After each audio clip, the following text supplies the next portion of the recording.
Hey, good day to you, everybody. I'm back in action. It's been a while since I've been camping. I'm out here in my usual spot, and there's a lot of flooding going on. This area, I say usual, but a common spot is what I meant. This area is completely flooded down to the river. This area is normally a small pond lake fed by a creek from the Rock River and back, which I've done 2 or 3 camps at. And now it's completely flooded, so those woods that I used to go into, venture through, and cross down to the river, that's completely flooded. So there's no going back there. So I have to find me a camp spot. On the way in, I stopped down at the steel dam and found an area that I didn't know about, and I'm going to go back there because it looks like my only feasible option. The flood stage here is like 12 feet, and I think this river is 14 or 15 feet from what I hear. So I'm going to catch you there. Luckily, I stopped there on the way in, and I got a plan and a place to camp. So I'm going to head back. It's about 3 miles down the road. I'm going to head back, and we'll catch up with you then. Check the mic and make sure it sound right, boys.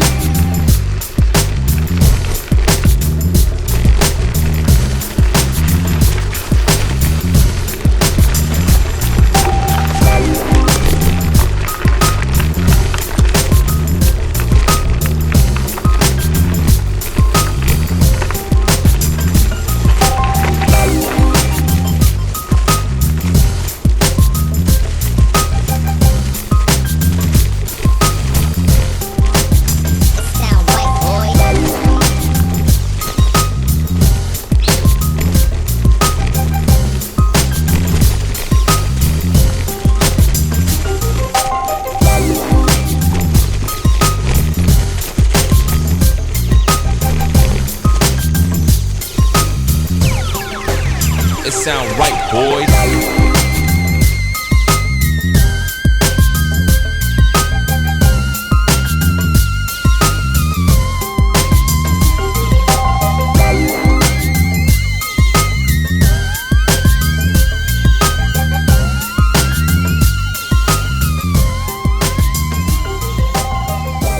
Hello everyone, it's Steve here. It's been about 6 weeks since I've been camping since my Hennepin trip. I'm back. I had some setbacks I had to take care of. That's all in the past, so everything looks good to move forward. I'm camping just east of Lock 30 by the Steel Dam on the Hennepin Canal. Behind me is the Rock River. The Rock River has been flooding. It's gone down, thankfully, but it's still seriously past flood stage at about 13.7 feet. Flood stage is 12. So I knew I might have some problems finding a place to camp in this area. This looks like it's going to work out. Check it out. This is a portage area that I didn't know about, and I've lived here my whole life. So right now, the river is closed to all boat traffic due to this flooding. Just a few days ago, all of this was underwater, I'm sure. But it's dry enough to camp at, so I won't be seeing no kayaks. What they do is they come in through here and they portage around the steel dam, and then they can catch the Rock River on the other side, and they can make it down to points beyond that and eventually to the Mississippi River. Okay, here's my bike rig. More expensive bike, lighter, stronger, tubeless setup with the tires. It's a climber, it's a cross-country bike. It's not a mountain bike per se, but it can do everything a mountain bike and more. It's got 3 lower gears that are made just for climbing. I picked up this 3 water-liter backpack and bladder, and got it at ArmyNavyOutdoors.com for $10. Yeah, it's used, but it's like new and it functions perfectly. This site, I've lived around here my whole life and I didn't even know about this. So there's a nice mowed trail that goes back there, that goes into the steel dam area. Lock 30 and the Hennepin Canal is over there. So there's some firewood here that I can make use of for my fire tonight. As you can see, the water has crept up, and it's a good thing it's dropped. It's crested, so I'm gonna be okay camped here. So this is a win for me. I needed to get out after my setbacks, and I already feel better. I'm back to enjoy what I'm doing. I have a nice trip planned and some big plans in the big picture coming up soon. Some exciting news. So I'm gonna have to get to setting up camp, and we'll catch with you later. Hey, I'm out here on the Rock River camping, and I met a couple guests. I love it when I run into some people that are nice and we can share some conversation and get along. Here is Ryan and his wife Nikki. Ryan, do you just do this scooter, or do you guys ride bikes too, or? We used to ride bikes, but now we're doing scooters mainly. Yeah. We get back here into these little areas like this too a little bit, so we can off-road a little, but mostly try to stay on the bike paths. How fast can you go on that scooter? Mine goes about 18. Wow. Mine will go 20 miles an hour. Wow. That's not safety miles per hour. That's very fast for a scooter. It is. I'm surprised. So how often do you have to charge it, and how long do the charges last? Well, it charges for about 6 hours, and boy, I can get about a 4-hour ride. She goes 40 miles. I can go 40 miles in one charge. Yeah. I don't get quite that. That's pretty awesome. And he has a Segway, and his is more for safety purposes. He has Okay. turn signals Okay. and things like that. As far as weight load, are these about the same, or is yours more? I think weight load is the same. They max out about 300 and something. Okay.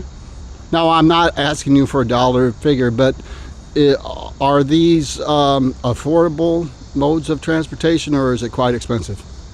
These are both a year old. They were kind of expensive at the time, so mine was $800 on July 4th of 2022. And Ryan, what did you spend? He spent a little more. Yeah, they've both come down about $300 or $400 in a year. You can probably So- pick up my same scooter now for $600. Yeah, this stuff Oh, is, yeah. it's falling in price really quick. They're Well- being very innovative, and every new scooter that comes out is, they have better shocks, better tires. My tires are tubeless, and bikers know what that means. Well, I have tubeless on my rig for the first time, Really? and I'm looking forward to that. Yes. It sure has been nice talking to you. Thank you, Steve. And meeting you. let's see if I can get everyone in here. Yeah. I can't wait to see your channel. Oh, wait a minute here. Oh my gosh. It didn't. I don't think I recorded it. Can we do it again? I'll make it shorter. Sure. Oh my. Okay, it was a test run. That was Did a we test do run. good? Hey everyone, update time. Here at the Rock River, I have camp all set up. It's 2:30 in the afternoon, approaching the warmest part of the day. It says it's 80 degrees, but it really doesn't feel that bad. It's been overcast and cloudy. Sun peeks out once in a while, but that's keeping things cool and very tolerable. So let's take a look at camp. Camp's all set up. Doing a few different things here. First of all, here's my Helinox. This is one of the lightest chairs that you can buy. It's 1 pound, and it's pretty strong too, so this works out great for backpacking as I continue to lighten the load. I did have this on my Hennepin trip, but I didn't talk about it much because I was so busy I didn't use it that much. So the tent is set up, and I'm trying something different. This is a freestanding tent, and I actually didn't stake it out at all. If something weird happens and the water should come up, all I got to do is pick up the tent and move it. So that's good. And the weight of the contents in the tent should keep it down in a mild breeze. It's in fact, the winds are going to die down to nothing according to the weather. So we're in good shape. let's take a look inside. Mostly the same, with the exception of a few things. I have my the Summit Air mattress, lightweight. I got the Zen Bivy sheet, Zen Bivy pillows. Now, I didn't bring my Zen Bivy bag because even the light bag is a little warm in the summertime. I broke out this Stealth Angel sleeping bag that I haven't used since I first started. But it's lightweight and takes up less room in the pack. It's designed for summer. And if it's too warm, I'll just lay on top of it, and I brought these options. These are liners. The one on the left is very sheer. The one on the right I used way back in the day, and that's like makes for like an extremely light blanket. So I bet chances are, with a low only of getting to 63 or 64 degrees, that I'll be sleeping on top of this bag and using one of these items to cover up with.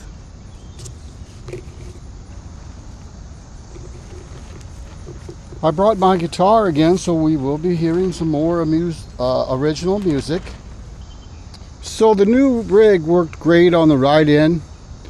Everything you see here is pictured new, with the exception of just this one bag on the front, because some of you may know, a few weeks back I got my bike stolen at work, and it had some of these accessories on it, so I had to replace my mount bag, the same type. All of these racks, I went to a new racking system, got rid of the panniers. This is the modern system. All of these dry bags are heavy duty and expensive, and they're completely waterproof, so don't have to worry about a cover. The frame bag is similar to the one I had before, but I had to replace that too. So that's the handle stash holder, which I had to replace because that was on my bike when it was stolen. This is a new holder, which I like very much, and it works great for standard size or smaller bottles like a little Red Bull can, but it's not for jumbo bottles. So I don't use jumbo bottles, but for those of you thinking about getting something like this, it has an adjustable, I don't know if you can see it on the bottom, that red thing, tab that takes it out. It's as far as it can go, and it fits a standard bottle.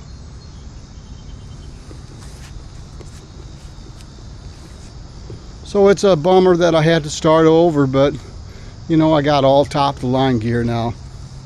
So let's take a look at this campsite. Like I mentioned, it has crested, but you can see how close I am to the water. Normally none of this water is here. So I imagine just a day or two ago where I'm camped might have been underwater, but it's not that wet now. It was suitable, it's nice and flat. So I already have a place to make a fire. So next I'm gonna go look for some firewood, probably put some bug spray on, maybe have a snack, and then we'll have to start thinking about dinner. I have some a new drink to try out too, so I think I'm going to do that. So stay tuned for that.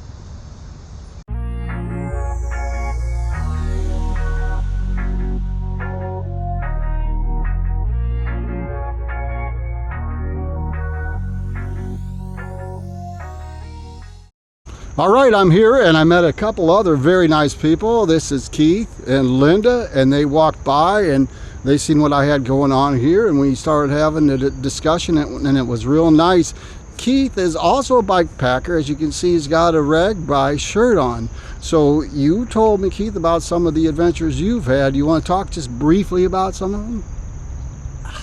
I started off when I left the West Coast years ago, and I wrote in my journal about the ocean, about the cliffs, about dolphins, about all of that. But I found out that it didn't take very long until I started writing about interesting people that I met. Somebody that was on a lifetime journey when she was probably maybe 30, 35 years old with a terminal illness, and doing the trip of a lifetime. Horse and wagon from the Canadian border to the Mexican border. Wow. I met a guy that left his job in the banking industry in California and took up a new job in New York State because he had a friend that had a terminal illness, and they were doing the ride of a lifetime. There are more stories, got a lot of them, but it's the people that make bike riding and traveling, especially when you're a backpacker, you know, the kindness of people is overwhelming. I agree, and I'm starting to meet more and more as I get deeper into this. Now, Linda has told me you two have been married 28 years, right? Yes. Were you with him when he was on these adventures, or some of them? No, I am not a bike rider, unfortunately, but I always championed him and told him, go, do what you enjoy. So you were a very supportive wife. Oh, yeah. Boy, that's the key to staying together and some good living, right? Yes. Yeah, absolutely. Okay, well, it was a pleasure to meet both of you. I just love it when I run into people that I like, and it makes my day and it makes the trip. So I'd like you to say hello to everybody out there, because this is going to appear in the video for this camp out. All right. And thank you for joining me and for talking with me, and I've enjoyed the experience. Well, it was great meeting you. Hello, everybody. Hey there. Be kind, be loving, be caring. Stop the hate, please. Words of wisdom. Yes. Thank you. Okay.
Update time.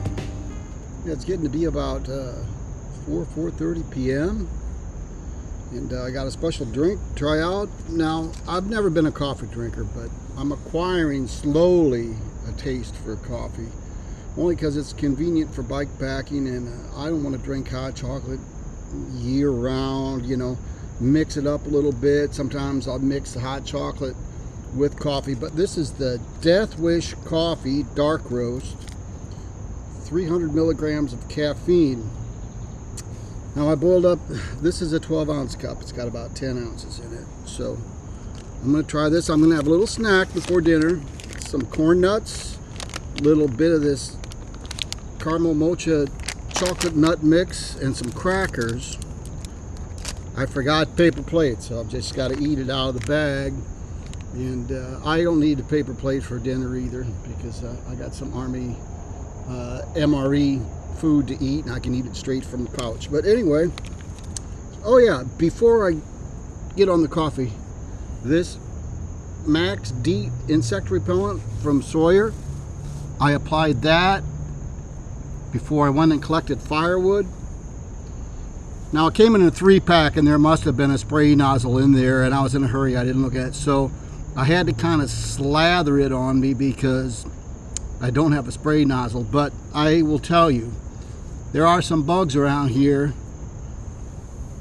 I haven't been bit once. That's 98.5% DEET. I don't think you can buy that in the store. I bought it online. That's the Sawyer DEET, and it wasn't that expensive. It works a lot better than Off. I thought Deepwood's Off was good. that blows deep woods off away. So anyway, let's have a little snack here. And I want to talk about how fortunate I've been. Some of you know I got my bike stolen at work, the one that I did all my previous videos on with some of my gear on it, and I was bummed out. And boy, no one wanted to pay for it. It was locked in a secure area, a fenced, gated area, and locked inside that. Still got stolen. My employer didn't want to pay for nothing, so I've got a new bike, which is all good, but I haven't been able to camp for 6 weeks since my Hennepin trip, and it's so great to get out here again. It's just makes me feel a lot better.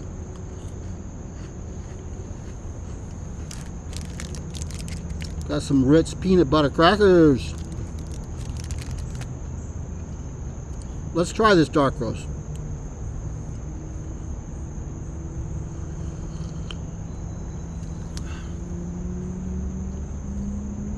Not bad for straight coffee.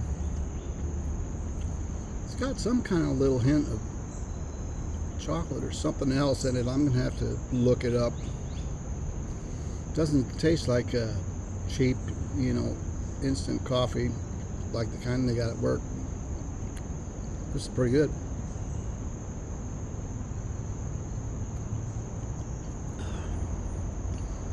So I'm gonna enjoy a few of these corn nuts and this caramel mocha mix, a couple more crackers, and that'll tide me over for a couple hours for dinner. Then I'll catch up with you then.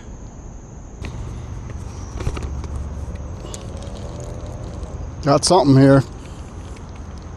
It's fighting pretty good. Hopefully it's not a drum.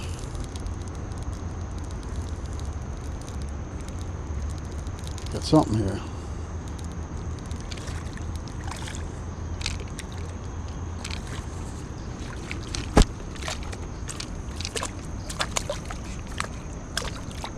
It's a drum. Hey, but at least it's a fish, right?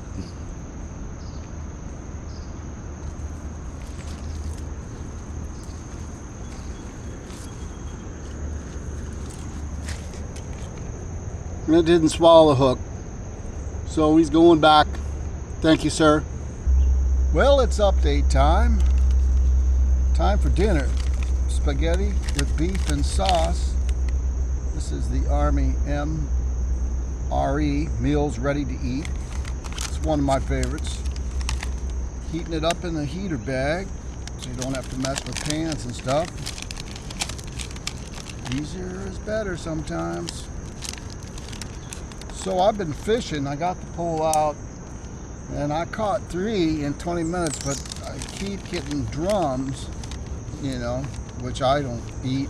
I'm not here to eat fish anyway. I'm just here to catch them and have fun. But it'd be nice to catch something other than drums. But they're thick in this area. We used to call them perch back in the day, but they're not perch. Perch is actually a good eating fish, like ring perch, you know. But they resemble more like a sucker fish or a carp. They're kind of slimy, these drums. But hey, catching any fish is better than catching no fish. So we're going to fill this up. Just needs a little bit of water.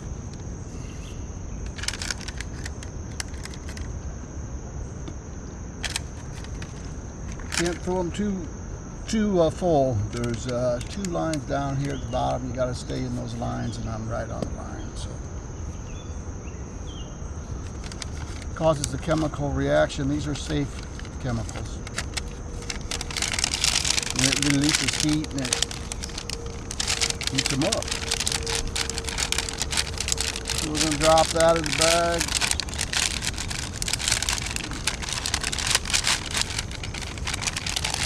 Give it a few minutes.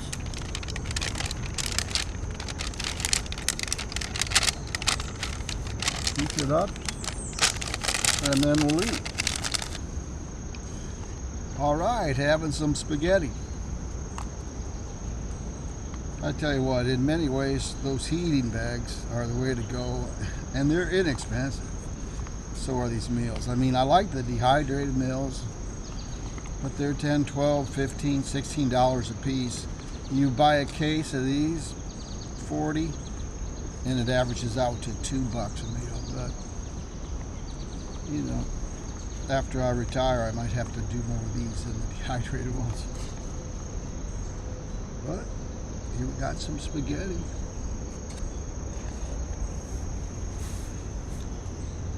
I'm gonna have a few corn nuts. Just drink of water. Gonna have some hot chocolate with the fire here shortly.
Well, it's about 9 p.m. 71 degrees, 0 wind.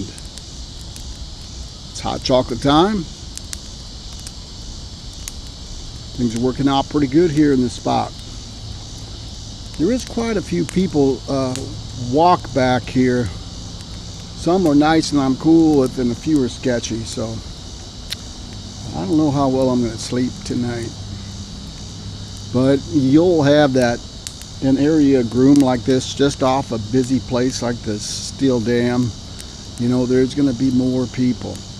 Fishing, I finally gave up because I just keep catching the same kind of fish. After 6 or 7 of those drums, you get kind of tired of fishing. So then I was getting snags a lot, so I let up.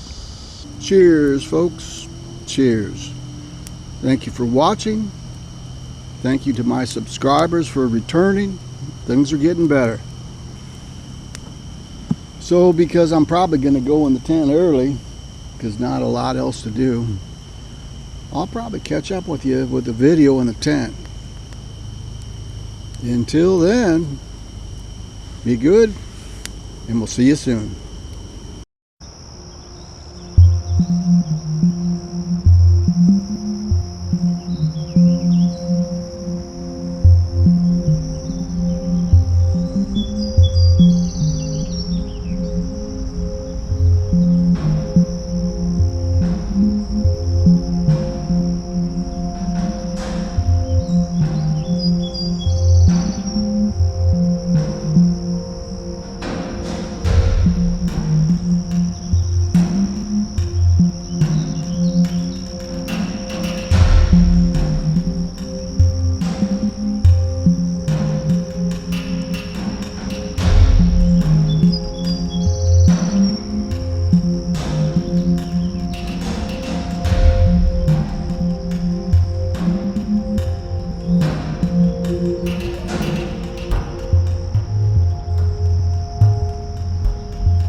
Hey everybody, Steve here, and I'm getting ready to leave.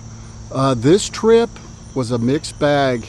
I didn't do filming this morning. I didn't get my music in I wanted to get for you. I didn't cover breakfast. I wanted to get out of here and get packed up.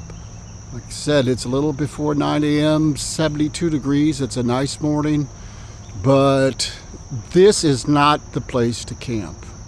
The reason being, the steel dam is a very busy area over there, and it's not what it used to be when I was a young man 30 years ago, say. It's totally different. There's a lot of undesirables there. I'm not going to go any further than saying that. There are good people that go there too. And I had some good and not so good people come through and visit this place. This place being a groomed trail, you're going to get a lot of traffic. People want to walk back here and see what it's like. I met two couples, one younger, one older, and they were great. We talked. I interviewed them. It was great. Then, on the flip side, a little bit up this trail here, 3 men dressed in commando gear went blazing right through the woods where there's hardly a trail, through poison ivy, along everything.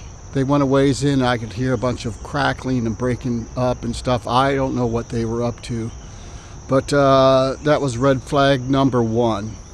So that continued for a while, and I started having my doubts. I think they went down further. Hopefully there's a place, a clearing where they can camp, because they went in some deep brush.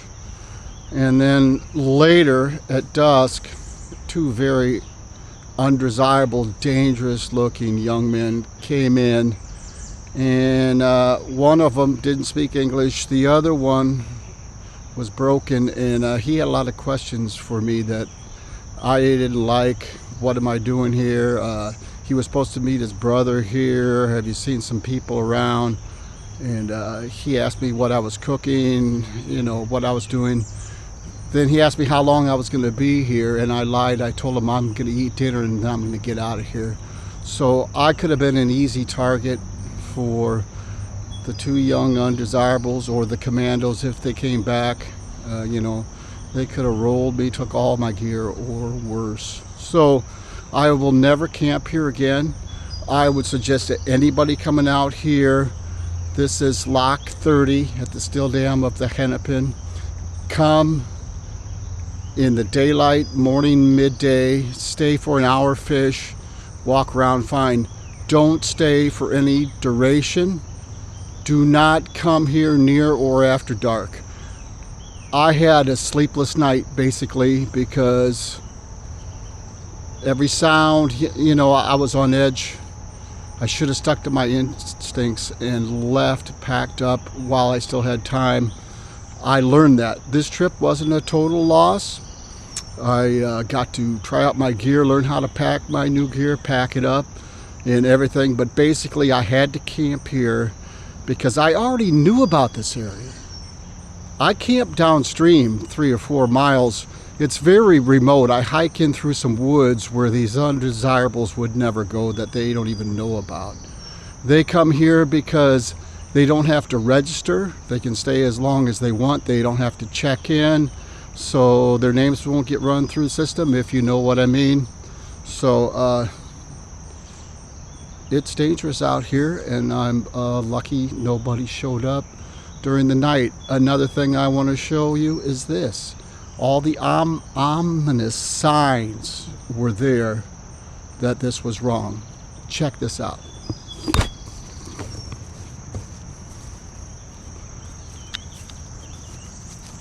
Okay. A widowmaker fell during the night. That's it. I could hear crackling. I thought there were animals up there, and it was gradual. Then boom, it fell. It was loud. Luckily it was off the trail. I mean, I knew about widowmakers, but now I will be more conscious where I'm camping, because instant death. And what timing for that to happen after everything else that I just described. All of this you're seeing, this wood was not down when I came here.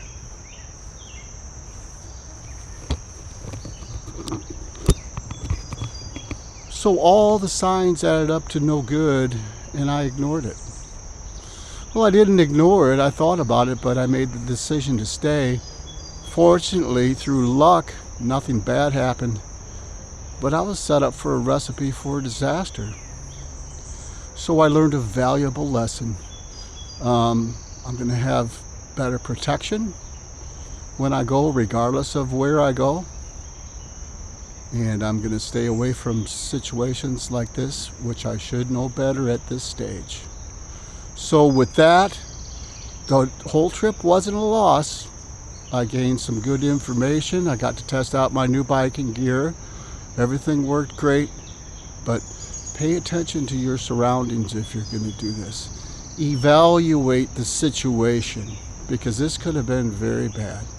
That being said, I'm going to see you soon. I got a nice adventure coming up in areas where it's not going to be like this. So I'm looking forward to that. August 1st, it's going to be a 3 or 4 day jaunt. So until then, this is Steve. Be good. Take care of yourself and take care of each other. Bye now.